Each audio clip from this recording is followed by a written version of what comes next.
여러분은 신앙생활이 뭐라고 생각을 하십니까? 아마 이렇게 저렇게 정의할 수 있을 겁니다.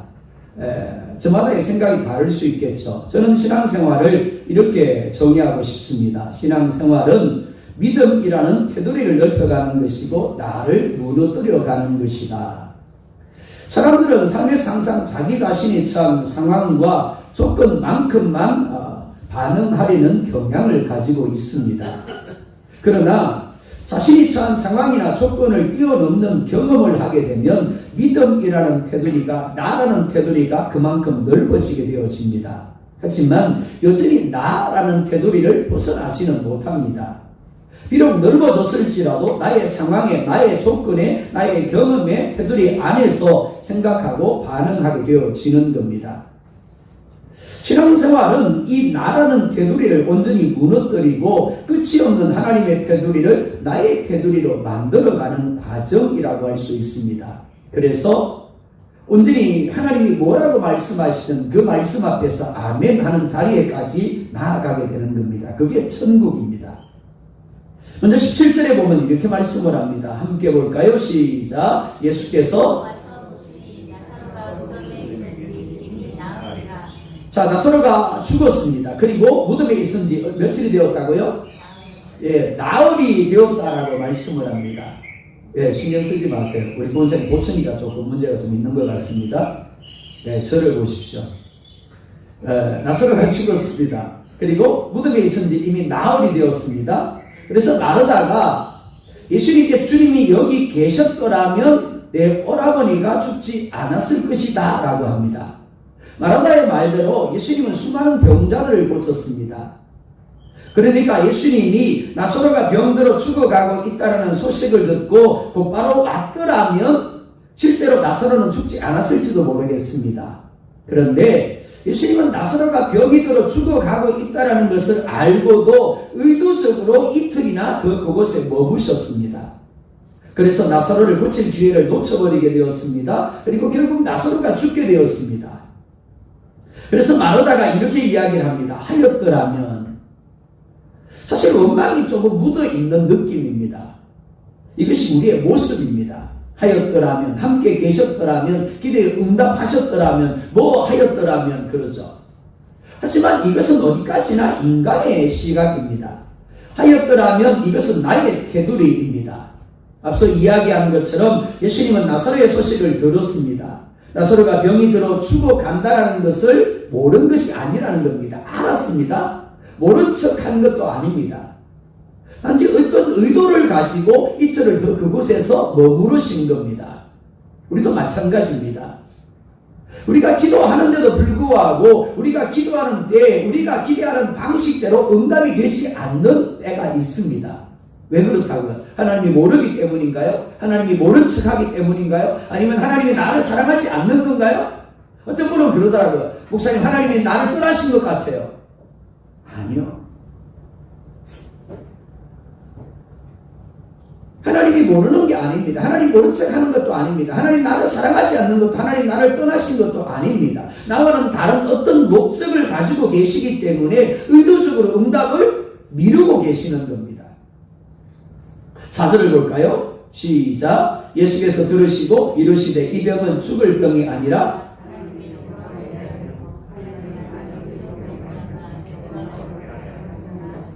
아멘. 우리는 우리가 생각하는 것을, 우리가 원하는 것을 답이라고 여깁니다. 그래서 반드시 그렇게 되어야 한다라고 여깁니다. 그게 나의 테두리입니다. 우리는 당장의 현재적인 상황의 변화를 기대합니다. 하지만 주님은 더 큰 목적을 가지고 계십니다. 그래서 우리는 죽는다라고, 망한다라고, 그러면 안 된다라고 하는데 주님은 오히려 그렇게 되도록 내버려 두신다라는 겁니다. 왜 그럴까요? 내가 생각하지 못하는 더 큰 뜻을 가지고 계시고 더 큰 목적을 가지고 계시기 때문입니다. 나사로가 죽었습니다. 그것도 나흘이 되었습니다. 그래서 사람들이 죽음으로 인하여 슬퍼하며 울고 있었습니다. 끝난 것처럼 보인 게 아니라 정말 끝이 난 거예요. 그런데 마르다는 22절에서 이렇게 고백을 합니다. 22절 같이 볼까요? 시작. 그러나 나는 이제라도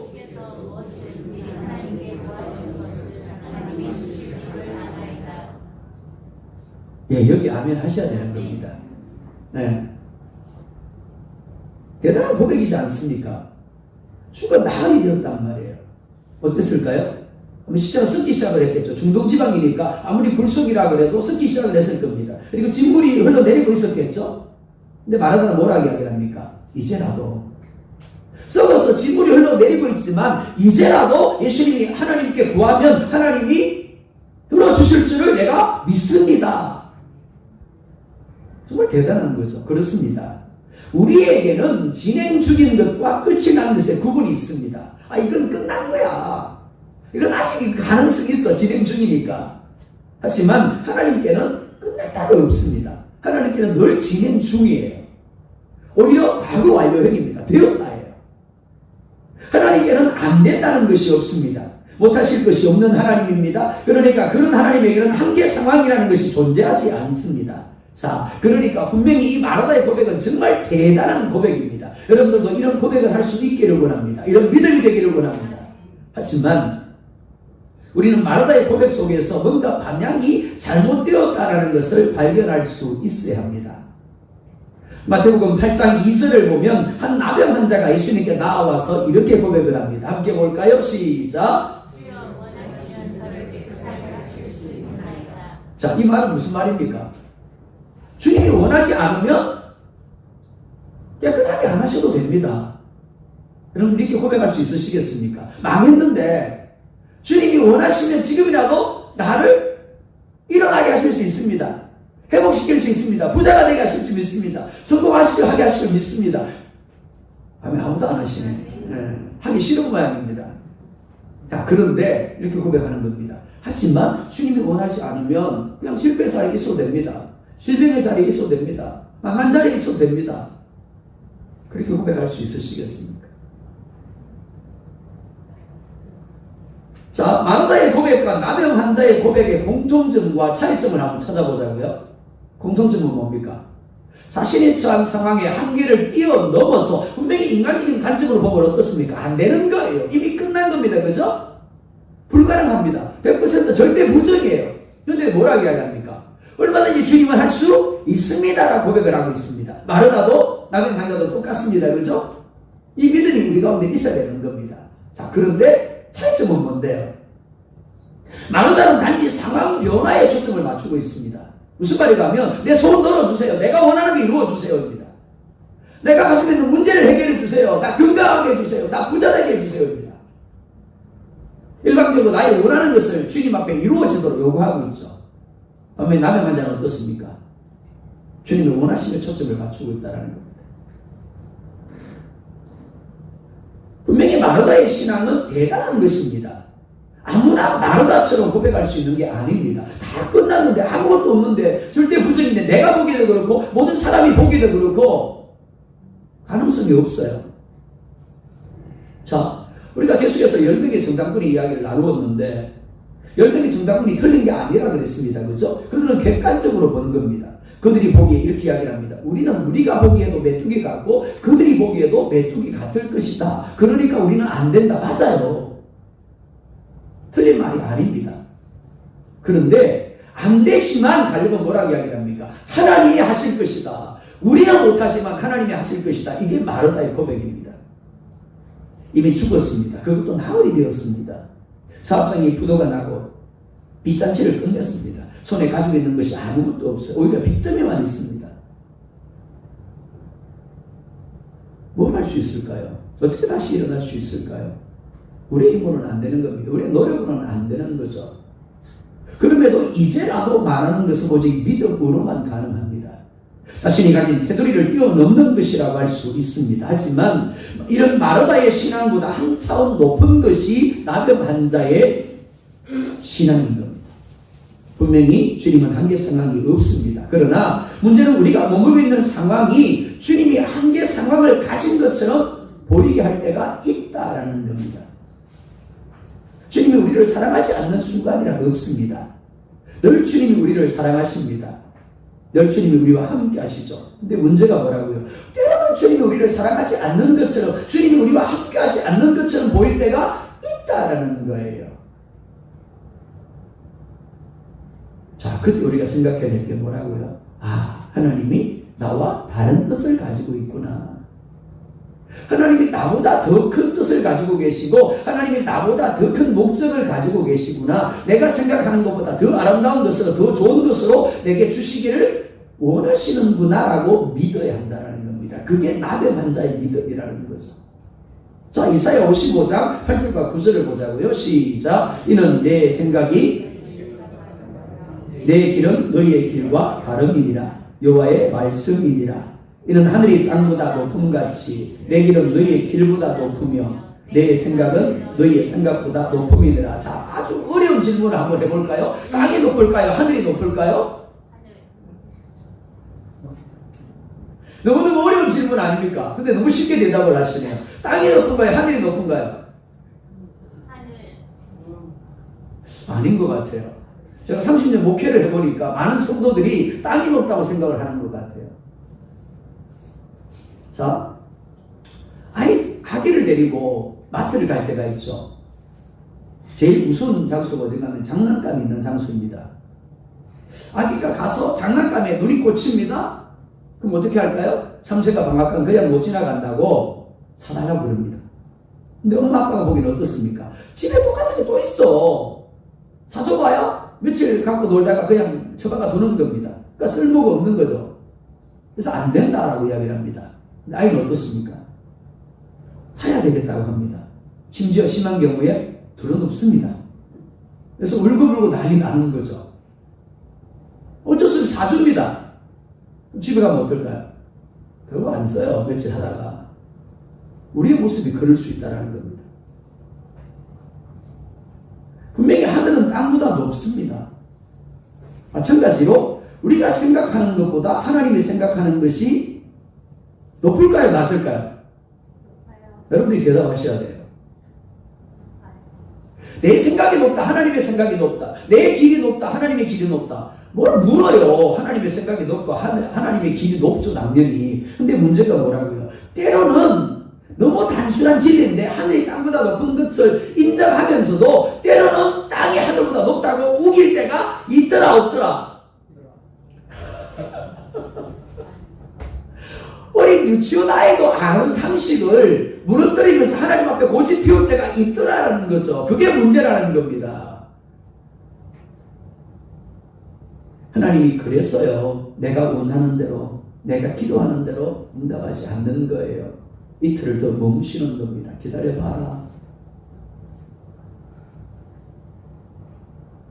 마치 어린 아이가 쫄을 때 안 된다라고 제지하는 것과 마찬가지입니다.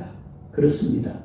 이미 끝난 것과 같은 상황에서 이제라도 주님이 얼마든지 하실 수 있다라고 고백하는 것 정말 대단한 믿음입니다. 하지만 나의 뜻, 나의 원함을 내려놓고 주님의 원하심, 주님의 뜻에 맞추는 것은 더 큰 믿음인 거예요.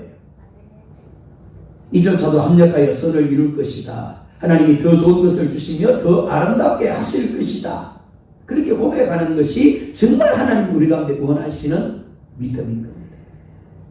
그리고 그 믿음의 고백이 있는 곳에 하나님의 나라가 임하고 하나님의 다스림이 이루어지고 하나님의 뜻이 이루어짐으로 우리가 생각한 것 그 이상으로 하나님 우리 가운데 역사하심을 누리게 되어지는 겁니다. 그런 여러분 되기를 주의 이름으로 축원합니다. 두 번째로 23절에 이렇게 말씀을 합니다. 함께 봅니다. 시작. 예수께서 이르시되 할렐루야. 마르다의 고백에 대하여 예수님은 내 오라비가 다시 살아날 것이다 라고 답하십니다. 자, 그러면 뭐라고 대답해야 돼요? 아멘. 그러면 되는 거죠. 그냥 그러면 끝나는 겁니다. 자, 그런데 24절 볼까요? 시작. 마르다가 이르되 마지막 날 부활 때는 다시 살아날 줄을 내가 아나이다. 자, 38년 된 병자가 있었습니다. 예수님이 그를 불쌍히 여기셔서 찾아갑니다. 그리고 물어요. 네가 낫고자 하느냐? 뭐라고 대답해야 돼요? 그게 아멘 하면 되는 겁니다. 우리 식으로 하면 네, 그러면 되는 거죠. 그럼 끝나는 거예요. 근데 뭐라고 해야 합니까? 그런데요, 물이 동할 때, 천사가 내려와서 물을 동하게 할 때, 제일 먼저 들어가는 사람이 나왔는데, 다른 사람이 다 들어가 버리고, 나를 옮겨줄 사람이 없어서 나는 못 들어가고 있어서, 그래서 지금까지 낫지 못하고 있었습니다. 아니, 그거 왜 필요해요? 주님이 지금 네가 낫고자 하느냐라고 하시면서, 그를 치료해주고자 하는데, 그냥 아멘 하면 되는 겁니다. 나라도 마찬가지예요. 네 오라비가 다시 살아날 것이다. 그러면 그냥 아멘 하면 되는 겁니다. 네 하면 되는 거죠. 조금 전까지만 해도 주님이 이제라도 구하면 하나님이 들으실 것이다라고 고백했던 마르다입니다. 그런데 예수님이 다시 살아날 것이다라고 말씀하자 마르다는 엉뚱한 말을 합니다. 예수님은 지금 나사로가 살 것이다라고 말씀하는데 마르다는 지금이 아니고 언제요? 자, 그럼 어떻게 되는데요? 지금 예수님이 살리려고 하는데 마르다가 예수님을 날립니다. 아이 냅둬요. 언제까지? 예수님 재림하는 날까지. 그럼 나사로는 어디 있어야 돼요? 그때까지 무덤에 있어야 되는 거예요. 우리 모습이 그럴 수 있다는 거죠. 사실 많은 이들이 이렇게 반응을 합니다. 주님을 모든 것을 하실 수 있는 분이라고 인정하면서도 이것만큼은 안 된다라는 자기 테두리 안에서 생각하고 말하고 행동한다라는 겁니다. 그렇지만 주님은 결코 나의 상황과 나의 환경에 제한받지 않습니다. 주님이 하고자 하시면 그것이 무엇이든지 못하실 것이 없습니다. 한번 물어볼까요? 최고의 기적이 뭘까요? 죽은 자가 살아나는 걸까요? 병든 자가 나음을 입는 걸까요? 망한 사람이 부자가 되는 걸까요? 아무 조건이 없는 사람이 성공하는 걸까요? 아니요. 그 어떤 것보다 더 큰 기적은 하나님이 사람에게 하는 거예요. 심지어 그분이 사람에게 멸시와 조롱을 받고 채찍을 받고 십자가에 죽는 겁니다.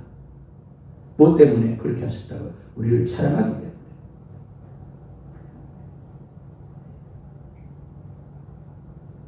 우리를 사랑하기 때문에 말도 안 되는 행동을 하신 겁니다. 그 예수님이 우리를 위해 못하실 게 뭐가 있을까요?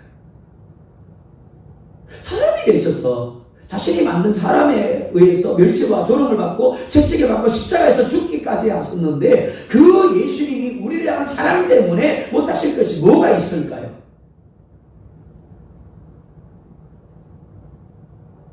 그렇기 때문에 나의 상황을 뛰어넘어야 하는 겁니다.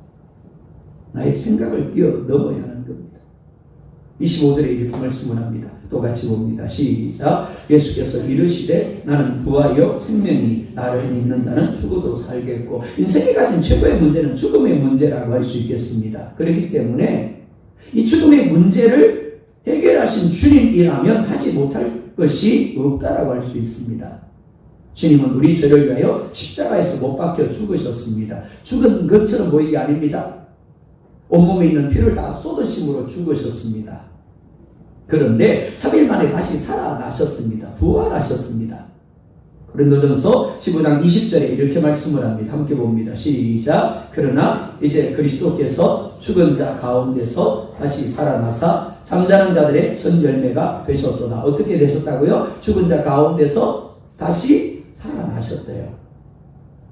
제발 아멘 좀 하세요. 제가 자꾸 아멘 하다 이렇게 자꾸 안 하시니까 자꾸 억지로 하게 합니다. 어쩔 수 없이. 아멘 하는 건 성경적인 겁니다. 아멘하여 하나님께 영광 돌린다라고 했어요. 아멘 함으로 내 것이 되는 겁니다. 예수님은 죽은 자 가운데서 다시 살아나심으로 부활과 생명의 첫 열매 씨앗이 되셨습니다. 씨앗 아시죠? 씨앗 참 신기합니다. 아주 작죠, 그죠? 그런데 그 씨앗을 땅에 심으면 어떻게 됩니까? 싹이 나요. 그리고 수많은 열매들이 맺힙니다. 왜 그럴까요? 그 안에 뭐가 있기 때문에? 부활이 있고 생명이 들어있기 때문입니다.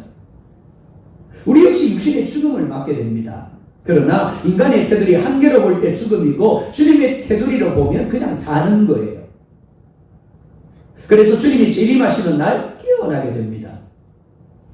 고린도전서 15장 51절에서 53절도 보겠습니다. 시작. 보라 내가 너희에게 미를 말하노니 우리가 다 잠잘 것이 아니요 말씀하신 나팔에 순식간에 후련히 다 갈라내리니 나팔 소리가 나매 죽은 자들이 썩지 아니할 것으로 다시 살아나고 우리도 변화되리라. 이 썩을 것이 반드시 썩지 아니할 것을 입겠고 이 죽을 것이 죽지 아니함을 입으리라. 아멘. 한번 물어볼까요? 예수님이 정말 다시 올까요? 아멘 안 하시는 분들은 못 믿는다 이 말이죠. 예수님이 다시 오십니다. 그런데 그때 무슨 소리와 함께 온다고요? 나팔 소리와.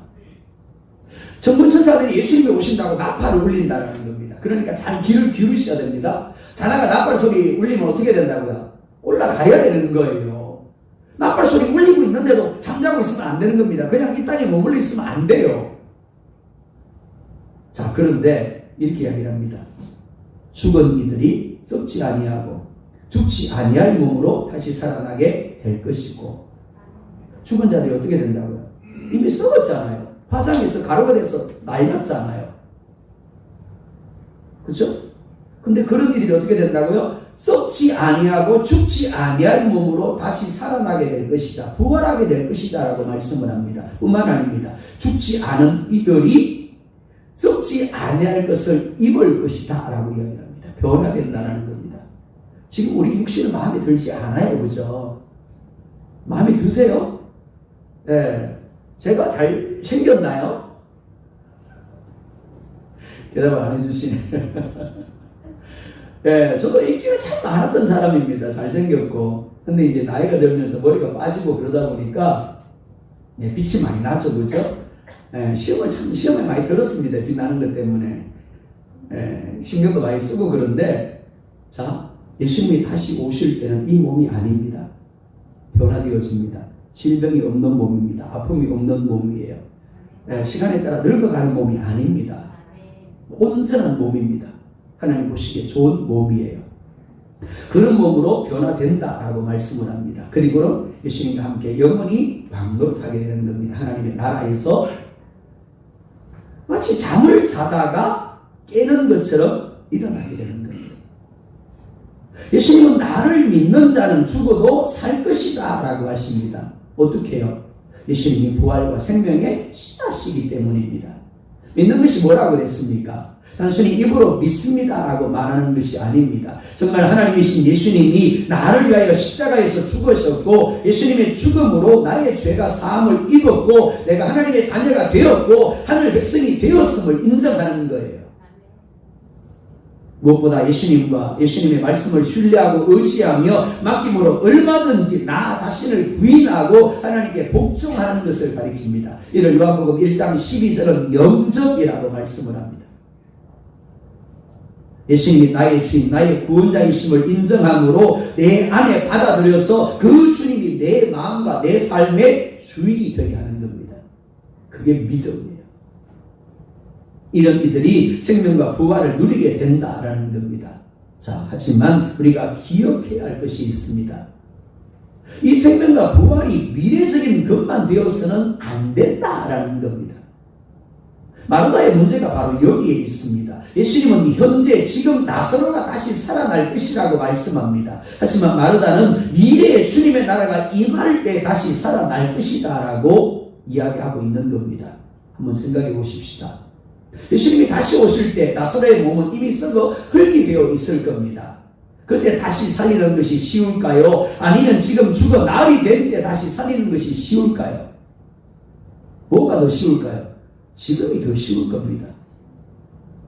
사실 우리 기준으로는 둘 다 불가능합니다. 이미 죽어 나흘이 되었는데 어떻게 다시 살릴 수 있습니까?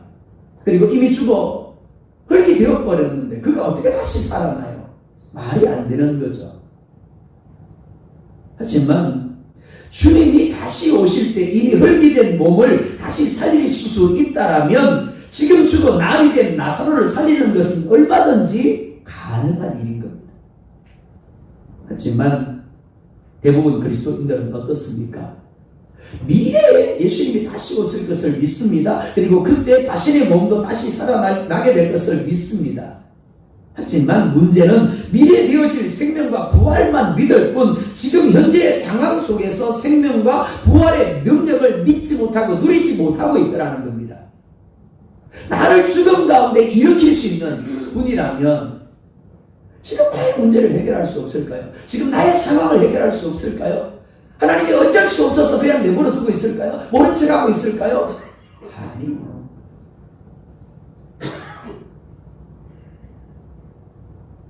하나님을 믿는다고 하지만 여전히 나의 능력과 나의 조건의 테두리 안에 갇혀서 마르다처럼 반응하는 겁니다. 믿음 참 좋습니다. 예수님이 다시 오실 겁니다. 그리고 그때 우리는 다시 부활해서 하나님의 나라에 들어가게 될 겁니다. 아멘, 맞습니다. 하지만 그것만 가지고는 안 된다는 겁니다. 그 믿음이, 그 부활과 그 생명의 믿음이 오늘 우리의 상황 가운데, 환경 가운데 동일하게 적용이 되어야 한다는 거예요. 38절 볼까요? 시작. 이에 예수께서 다시 속으로 비통히 여기시며 무덤에 가시니 무덤이 굴이라 돌로 막았거늘. 예수님이 무덤에 가시자 그 무덤이 굴이었기 때문에 돌로 막혀 있었습니다. 이 무덤 누구의 무덤이라고요? 나사로의 무덤입니다. 나사로가 죽었습니다. 그리고 나사로의 시신을 무덤에 넣고 돌로 막아 놓았습니다. 이것이 현실입니다. 더 이상 어떤 변화를 기대할 수도 없고 희망을 가질 수 없는 상황입니다. 하지만 이는 어디까지나 한계를 가진 우리의 관점이라는 겁니다. 왜냐하면 인간은 죽음을 다시 되살릴 수 있는 능력이 없기 때문입니다. 사실 우리에게도 이런 상황들이 얼마든지 주어질 수 있습니다. 이제는 끝이라고, 더 이상 희망을 가질 수 없다라고 여기는 상황들이 주어질 수 있는 겁니다. 그래서 절망합니다. 그래서 탄식합니다. 하나님을 믿는다고 하지만 정작 하나님을 의뢰하지 않아요. 하나님의 도우심을 구하지 않아요. 시편 127편이 뭐라 말씀합니까? 아침에 일찍 일어나서 늦게까지 수고할지라도 여호와께서 함께하지 아니하시면 그 모든 수고가 헛되다라고 말씀을 합니다. 부활의 주님, 생명의 주님이 나와 함께 하셔야 되는 겁니다. 능력으로 내 삶 가운데 역사하셔야 되는 거예요. 그래야 열매가 맺혀지는 겁니다. 39절에 이렇게 말씀을 합니다. 함께 봅니다. 시작. 예수께서 이르시되 돌을 옮겨 놓으라 하시니 그 죽은 자의 누이 마르다가 이르되 주여 죽은 지가 나흘이 되었으면 벌써 냄새가 나나이다. 예수님이 무덤을 막고 있는 돌을 옮겨 놓으라고 하십니다. 그러자 마르다가 이렇게 이야기를 합니다. 주님, 죽은 지가 나흘이 됐습니다. 벌써 냄새가 나고 있는데요. 자, 맞는 말입니까? 틀린 말입니까? 맞는 말이죠. 10명의 정당군 이야기를 제가 자주 하지 않습니까? 10명의 정당군이 뭐라 그래요? 메뚜기입니다. 우리는 안 됩니다. 틀린 말 아니죠. 맞는 말 맞습니다. 근데 갈렙은 뭐라 그럽니까? 하나님이 하실 겁니다. 그렇습니다. 지금 예수님이 깜빡한 것 같아요.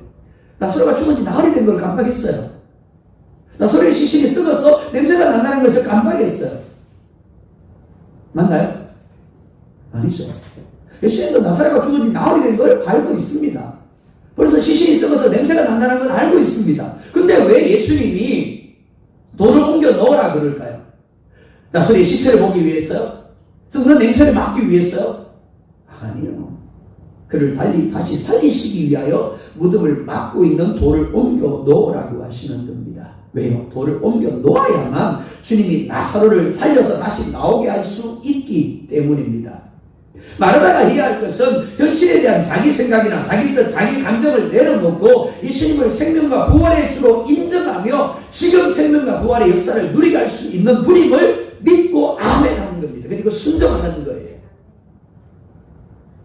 이 시대 그리스도인들의 문제가 바로 이것입니다. 믿는다고 하는데 그 믿음이 생각 속에만 머물고 있는 거예요. 입술까지 나오지 못합니다. 행동으로 이어지지 못하는 겁니다. 하나님이 끊임없이 감동을 주시는데도 불구하고 순종하지 아니하니까, 돌을 옮겨놓지 않으니까 하나님이 역사하실 수가 없는 거예요. 30년 목회를 하면서 참 안타까운 것들이 이런 것들입니다. 많은 이들을 봅니다. 집사님, 권사님, 장로님 신앙생활을 하면서 하나님을 체험한 하나님 역사를 누리 간증 좀 들려주시겠습니까? 그럼 간증할 게 없답니다. 왜 없을까요? 살아계신 하나님인데, 하나님이 사랑하는 사람인데, 하나님이 함께 하셔서 역사하는 사람인데 왜 간증이 없을까요? 하나님이 그 사람에게만 특별히 역사하지 않은 걸까요? 아니요. 역사하실래야 역사하실 수가 없었던 겁니다. 왜? 하나님이 끊임없이 감동하는데도 불구하고 그 감동에 순종하지 않았기 때문입니다. 한번 생각해 보자고요. 오늘 예수님이 마르다에게 돌을 옮겨 놓으라고 하는데 마르다가 고집을 피운 거예요. 아니요, 예수님, 안 됩니다.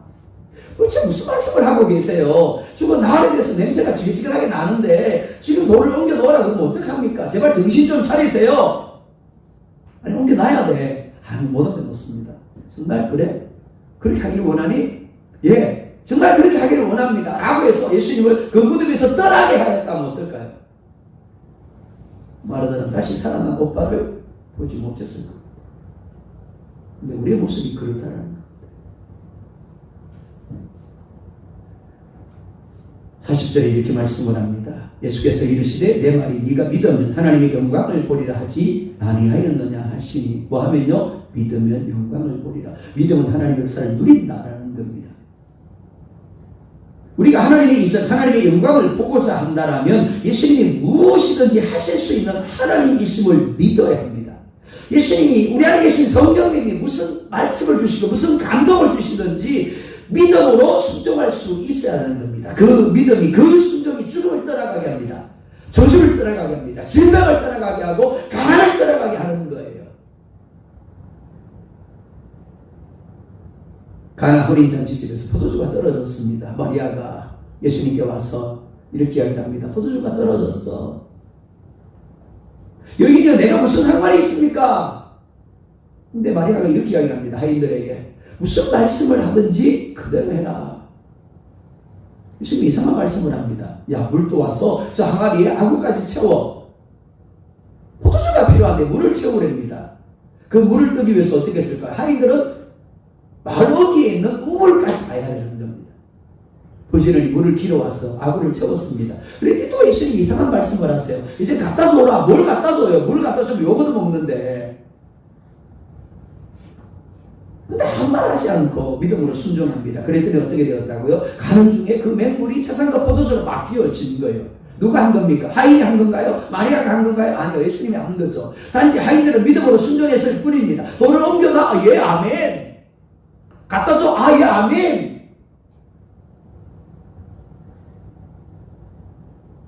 믿음은 주님이 무슨 말씀을 하시는지 그 말씀이 이해가 되지 아니하고 내 상황과 맞지 아니하고 순종할 수 없는 말씀일지라도 아멘하며 순종하는 겁니다. 하나님의 영광, 하나님의 역사를 누리기 위해서 오늘 여러분이 그럼에도 불구하고 믿어야 할 것, 순종해야 할 것이 무엇입니까? 하나님의 예배 시간 말씀을 들을 때, 찬송할 때, 기도할 때, 혹은 내 삶 가운데 하나님이 자꾸만 기억나게 하는 말씀이 뭡니까? 내 마음에 감동하시는 것이 무엇입니까? 그리고 여러분으로 믿지 못하게 하고 순종하지 못하게 하는 여러분이 치워야 할 무덤의 돌은 무엇입니까? 이제 그것을 옮겨 놓을 수 있기를 원합니다. 세 번째로 41절에 이렇게 말씀을 합니다. 함께 봅니다. 시작. 돌을 옮겨 놓으니 예수께서 눈을 들어 우러러 보시고 이르시되 아버지여 내 말을 들으신 것을 감사하나이다. 뭐 하니까요? 돌을 옮겨 놓으니. 돌을 옮겨 놓아야만 그 다음에 주님이 일을 하시는 겁니다. 돌을 옮겨 놓지 아니하면 주님은 아무것도 할 수 없는 거죠. 우리의 삶도 우리 교회도 마찬가지입니다. 믿음으로 하나님이 하실 것을 인정함으로 돌을 옮겨 놓을 때 그 다음 하나님 움직이기 시작하는 겁니다. 예수님이 기도합니다. 아버지여 내 말을 들으신 것을 감사하나이다. 한번 물어보자고요. 하나님이 예수님이 어떤 말을 들으셨을까요? 예수님은 나사로가 병이 들어 죽어가고 있다는 소식을 들었습니다. 그러니까 당연히 어떤 기도를 해야 됩니까? 아버지 나사로의 병을 고쳐주십시오 라고 기도해야 맞죠. 근데 기도했을까요? 아니요. 그렇다면 나사로가 안 죽었겠죠. 그렇죠? 예수님이 멀리 있더라도 아버지요 저 나사로 베다니 마을에 있는 나사로를 고쳐주세요 라고 기도하셨다면 분명히 아버지가 고쳐주셨을 겁니다. 근데 그렇게 기도하지 않았다라는 겁니다. 그래서 죽어버렸어요. 자 42절 보자고요. 시작. 항상 내 말을 들으시는 줄을 내가 알았나이다. 그러나 이 말씀하옵는 것은 들으신 무리를 위함이니 곧 아버지께서 나를 보내신 것을 그들로 믿게 하여 함이니이다. 아멘. 예수님은 이 일을 통해서 아버지께서 자신을 보내신 것을 제자들과 무사람들 하여금 뭐 하게 해달라고? 믿게 해달라고 기도한 거예요. 이 나사로의 사건이 단순히 그가 병이 들었다 죽었다가 아니라 이 사건을 통해서 예수님이 부활해 주고 생명의 주임을 제자들과 사람들이 알게 되기를 원했다는 겁니다. 그러니까 나사로의 죽음도 그가 죽어 나흘이 되고 쓰고 냄새가 나는 것도 문제가 되지 않는 거예요. 왜요? 영광을 받아야 되니까. 왜요? 자신을 나타내야 되니까. 그래서 감사하고 있는 겁니다. 아직 되어지지 않았습니다. 나사로가 살아나는 것이 아닙니다. 하지만 예수님이 미리 감사한 이유가 여기 있습니다. 가장 최고의 결과, 모든 것을 합력하여 선을 이루실 것을 믿었기 때문입니다. 예수님은 기도한 것은 받은 줄 믿으라고 하셨습니다. 그렇습니다. 예수님처럼 아버지 하나님이 나의 기도를 들으시는 것을 믿는다면, 그리고 모든 것을 합력하여 선을 이루신다는 것을 믿는다면, 우리는 아직 이루어지지 않은 상황 가운데서도 그것을 보며 미리 감사할 수 있는 겁니다. 하나님 건강하게 하셔서 감사합니다. 하나님 복을 주셔서 감사합니다. 하나님 재물로 풍성하게 하셔서 감사합니다. 농사 잘 되게 하셔서 감사합니다. 우리 교회가 부흥하게 하셔서 감사합니다. 얼마든지 감사할 수 있죠.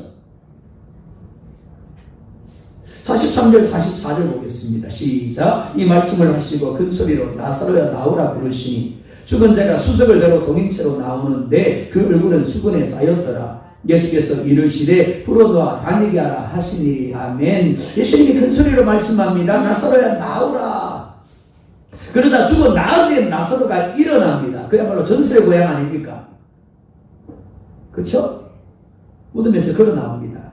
그러다 예수님이 풀어놓아 다니게 하라고 합니다. 자, 예수님이 하십니다. 하지만 마르다가 해야 될 것이 있었죠. 첫 번째, 돌을 옮겨 놓아야 했습니다. 두 번째, 풀어놓아 다니게 해야 했습니다. 우리가 믿음으로 순종해야 할 부분들이 바로 이런 부분들입니다. 하나님 말씀을 주십니다. 그 말씀에 대하여 우리가 무덤에 돌을 옮겨 놔야 되고요. 그 다음에 또 예수님 말씀을 따라 어떻게 된다고요? 풀어놓아 다니게 해야 된다는 겁니다. 그럴 때 우리의 삶 가운데 그 더 구체적으로 하나님의 역사가 누려지게 되는 겁니다. 우리 교회도 마찬가지예요. 기도할 때마다 꿈을 꾸십시다. 비전을 가지십시다. 소원을 가지십시다. 기도하십시다 라고 하는 이유가 여기 있습니다. 믿음으로 하나님을 향해 반응하려고 할 때마다 하나님 우리 가운데 새로운 감동을 주시는 겁니다. 새로운 말씀을 주시는 거죠. 그리고 그 말씀을 통해 또 순종하게 될 때 또 다른 말씀을 주시고 한 걸음 나가게 하시고 한 걸음 나가게 하시고 하나님의 역사를 누리게 하시고 또 누리게 하시는 겁니다. 예수님이 하십니다. 하지만 마르다 바이가 무덤에 돌을 치우게 하셨고 풀어놓아 다니게 하셨습니다. 교회에 주어진 사명 그리고 그리스도인들의 역할이 바로 여기에 있습니다. 우리 주변에는 수많은 나사로들이 있습니다.